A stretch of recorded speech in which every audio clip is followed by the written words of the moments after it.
नमस्कार मेरे प्यारे दोस्तों, स्वागत है आप सभी का विचारशाला की आज की क्लास में।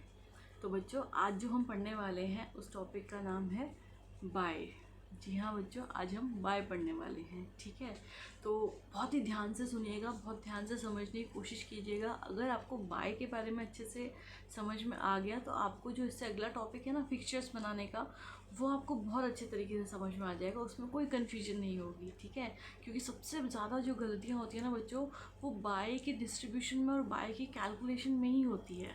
ठीक है, यदि आपको बाय समझ में आ जाएगी ना अच्छे से, तो आप आगे भी पिक्चर्स भी अच्छे से बना पाओगे। ठीक है, तो अभी हमको बाय समझने के लिए जो सबसे पहले स्टार्ट करने के लिए ज़रूरी है बच्चों, वो है कि बाय क्या है। ठीक है, बाय क्या होती है और बाय क्यों दी जाती है।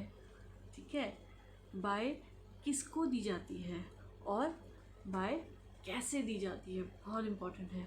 ठीक है, तो ये सब चीज़ें आज हम पढ़ने वाले हैं। शुरू करते हैं। बाय क्या है?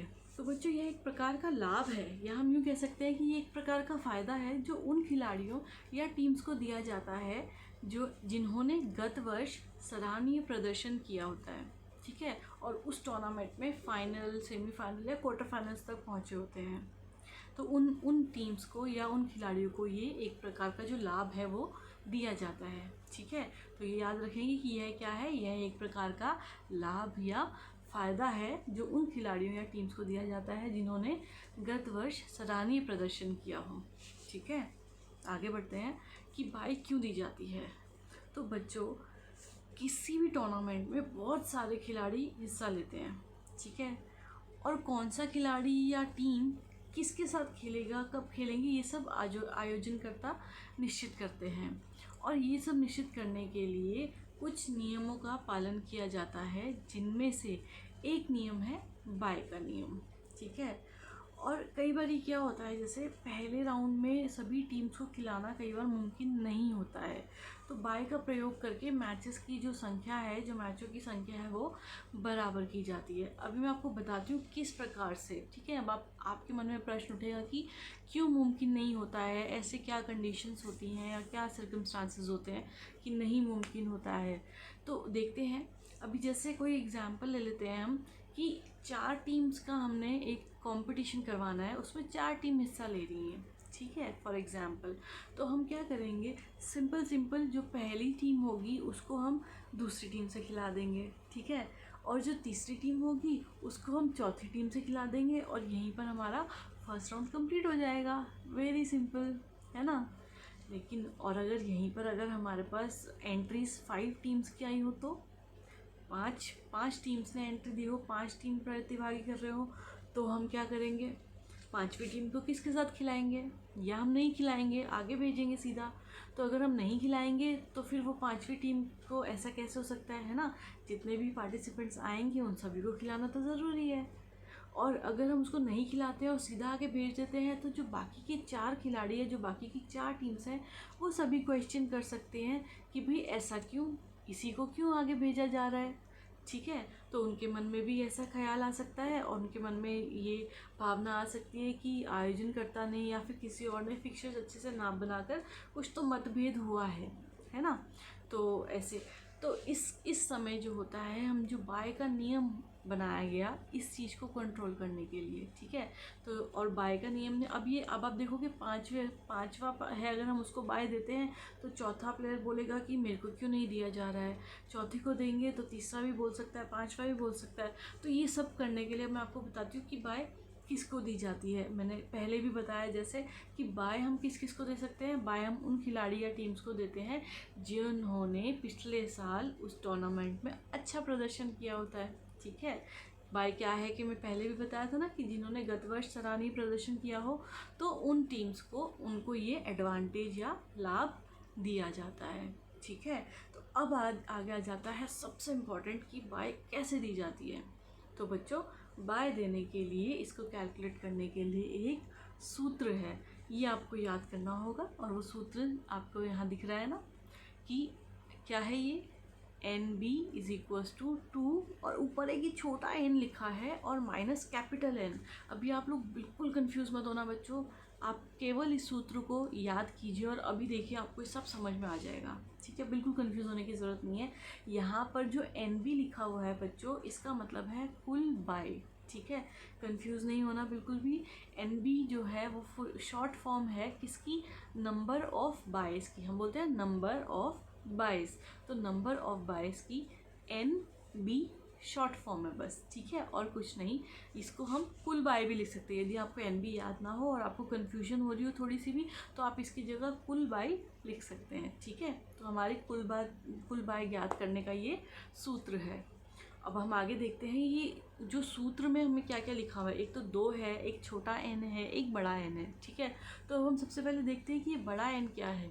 तो जो ये कैपिटल N लिखा हुआ है, इसका मतलब है नंबर ऑफ टीम्स, ठीक है, या फिर कुल टीम्स या कुल खिलाड़ी कितने। जैसे भी हमने बताया ना कि 5 खिलाड़ी आए हैं या 5 टीम्स की एंट्री आई है, उनका टूर्नामेंट करवाना है। जैसे अभी पीछे हमने एक उदाहरण लिया था, तो उसमें क्या है, कुल टीम्स कितनी है, ठीक है। तो ये जो कैपिटल N है ये किसको डिनोट करता है, ये करता है कुल टीम्स को बच्चों। ये कैपिटल N आपको याद रखना बहुत ज़रूरी है बच्चों, ठीक है, क्योंकि इसी प्रकार से आगे भी आप फिक्चर्स भी जब हम ड्रॉ करते हैं तो हम ऐसे ही इसको इस्तेमाल करते हैं बहुत। अब आगे आ जाता है इस सूत्र में 2, ये 2 तो सभी को समझ में आ रहा होगा कि 2 है। अब ये ऊपर उसके वहाँ पर ये n क्या है, ये स्मॉल n जो है। तो बच्चों जो ये स्मॉल n है, अभी आपको याद आ जाएगा, ये होती है घात। याद आ रहा है, 7वीं 8वीं में गणित के विषय में पढ़ा होगा ना, घात, घातांक, ठीक है। कई बच्चों को याद आ रहा होगा, थोड़ा थोड़ा भी याद आ रहा होगा। तो अभी देखिए सबको एकदम क्लियर हो जाएगा सारी चीज़ें, ठीक है। अभी हम आगे पढ़ते हैं। 2 है यहाँ पे, आधार 2 ही रहता है बच्चों, ठीक है ना, 2 ही। ये फॉर्मूला आपको याद करना पड़ेगा, ठीक है, ये आपको याद होना चाहिए बिल्कुल। तो आगे हम देखते हैं कि एक हम ये जैसे 2 लिखा है हमने, आधार हमारा 2 ही रहेगा, ठीक है। 2 के ऊपर अगर हम घातांक, हम यदि घात 1 लिखते हैं तो मतलब हम 2 को एक ही बार लिख रहे हैं, तो 2 को हम एक ही से हम अगर गुणा करेंगे तो क्या आएगा, 2 ही आएगा, ठीक है। तो अभी आगे देखते हैं, यदि 2 की घात 2 होगी तो इसका मतलब क्या होगा, हम 2 को 2 बार लिखेंगे और उनको आपस में गुणा कर देंगे। तो गुणा करेंगे तो क्या आएगा, 2 दूनी 4, ठीक है। इसी प्रकार से यदि 2 की घात 3 लिखी जाए तो क्या होगा, इसका मतलब होगा कि जो आधार है जो 2 है उसको हम 3 बार गुणा कर रहे हैं। तो 2 दूनी 4, 4 दूनी 8, इसी प्रकार से, ठीक है। आगे 2 की घात यदि 4 लिखी जाएगी तो यानी कि हम 2 को 4 बार गुणा कर रहे हैं, तो इसका मतलब क्या आ जाएगा, 16 आ जाएगा। 2 दूनी 4, 4 दूनी 8, 8 दूनी 16, ठीक है। इसी प्रकार से 2 की घात 5 होगी तो हम 2 को 5 बार गुणा करेंगे, 32 आ जाएगा।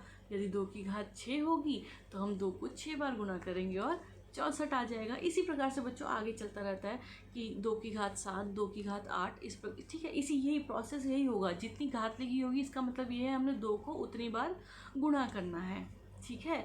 तो बिल्कुल भी यहाँ पर कन्फ्यूजन मेरे ख्याल से सबकी क्लियर हो गई होगी, ठीक है, जो घात का है। आगे देख लेते हैं, हम एक उदाहरण लेते हैं, ठीक है, आपको और अच्छे से समझ में आ जाएगा। हम एक उदाहरण लेते हैं कि हमारे पास जो है कुल संख्या जो है मैचेस के लिए जो टूर्नामेंट में प्रतिभागी आए हैं, जो टीम्स आई हैं, उनकी कुल संख्या हमारे पास है 11, ठीक है। n लिखते हैं ना हम, कुल टीम्स को हम क्या लिखते हैं, n लिखते हैं, कैपिटल N, ठीक है। तो n लिखते हैं। अब इसको हमने यदि ज्ञात करना है इसमें कि हम टोटल नंबर ऑफ बाय, कुल बाय इसमें कितनी दी जाएंगी, तो इसमें कुल बाय कितनी दी जाएंगी, कुछ याद है, सूत्र याद करो। जी हाँ बिल्कुल, ठीक है, यही सूत्र है, ठीक है। अभी आप बोलेंगे कि यहाँ पर हमने 2 के ऊपर जो 2 आधार है इसके ऊपर ये स्मॉल n क्यों लिखा हुआ है। तो बच्चों ये स्मॉल n इसलिए लिखा होता है क्योंकि हमारे को अभी ये फिक्स नहीं होता है कि 2 की घात हम कितनी लेने वाले हैं, ठीक है। इसकी घात हम कितनी लेंगे ये ज्ञात नहीं है। ये डिपेंड करता है n के ऊपर, जो कैपिटल N, यानी कि कितनी नंबर ऑफ टीम्स, वो कितनी भी हो सकती है ना। हो सकता है किसी टूर्नामेंट में 11 टीम आए, हो सकता है किसी टूर्नामेंट में 16 आ जाएं, किसी में 32 आ जाएं, किसी में ज़्यादा आ जाएं, ठीक है। तो कितना भी n जो है वो बदलता रहता है। तो n के ऊपर डिपेंड करता है कि हम, यानी कि 2 की हम घात कितनी लेंगे। इसीलिए जब सूत्र लिखा जाता है वो इस प्रकार से लिखा जाता है, ठीक है। तो अब आगे हम देखते हैं कि n की हम यहाँ पर n कितना है हमारे पास 11 है, ठीक है ना। हमारे पास टीम कितनी है, टोटल 11 टीम है। तो अब ये देखना बहुत ज़रूरी है कि हम यहाँ पे घात कौन सी लेंगे। तो बच्चों जो हम घात लेते हैं वो होती है हमारी जो n है, जो नंबर ऑफ टीम्स है। हमारे पास यहाँ पर कुल टीम है 11, तो 11 से जो एक बड़ी है, ठीक है, जो द वेरी नेक्स्ट पार्ट जो उससे एक बड़ी आ रही है, तो 11 से बड़ा यहाँ पे क्या है, 16 है, ठीक है। तो 16 में हमारी 2 की कौन सी घात लगती है, 4, ठीक है। तो यहाँ पर हम कौन सा लेंगे, हम लेंगे यहाँ पर 2 की घात 4, ठीक है। तो 2 की घात 4 में से क्या माइनस करेंगे, हम 11 माइनस करेंगे, जो कि हमारी कुल टीम्स है, ठीक है। तो हम 2 की घात 4 को कैसे लिख सकते हैं, 16 लिख सकते हैं। तो हम क्या करेंगे, 16 घटा 11, ठीक है। तो हम 11 को घटाएंगे 16 से, तो क्या आ जाएगा, 5 आ जाएगा। और इसी के साथ हमारी ये कुल बाय ज्ञात हो जाएंगी, ठीक है। तो यहाँ पर हमारी यदि 11 टीम का हमको फिक्चर बनाना है तो उसमें कुल बाय कितनी आएंगी, 5 आएंगी, ठीक है बच्चों। मुझे पूरी उम्मीद है कि आपको बहुत अच्छे से समझ में आ गया होगा। फिर भी अगर किसी को किसी भी तरह का कोई भी डाउट है तो कमेंट सेक्शन में लिख करके मुझसे पूछ सकते हैं, ठीक है। और आगे देखते हैं आप लोगों की जानकारी के लिए और आपकी सहूलियत के हिसाब से केवल 2 क्वेश्चंस मैंने यहाँ पर लिखे हैं आप लोगों के लिए। यदि आप अपने कॉपी में कर लेंगे तो बहुत अच्छा रहेगा, आपको याद भी हो जाएगा सारी चीज़ें, ठीक है। तो ये पहला प्रश्न है, बाय क्या होती है, ठीक है। और दूसरा प्रश्न जो मैंने दिया है बच्चों को आपके प्रैक्टिस के लिए दिया है कि निम्नलिखित कुल टीम की बाय ज्ञात कीजिए, ठीक है। तो मैंने 4 नंबर ऑफ टीम्स आपको दे रखी है, 9, 12, 17 और 21। आप इसको प्रैक्टिस कीजिए। इसमें वो जो फॉर्मूला, जो सूत्र आपको पीछे अभी आपने पढ़ा है, याद किया है कुल बाय याद करने का, उस सूत्र में आप इसको इसके हिसाब से निकालिए कि इसमें कितनी कुल बाय आएंगी, ठीक है। और बस आप सभी की मंगल कामना के साथ, जय हिंद,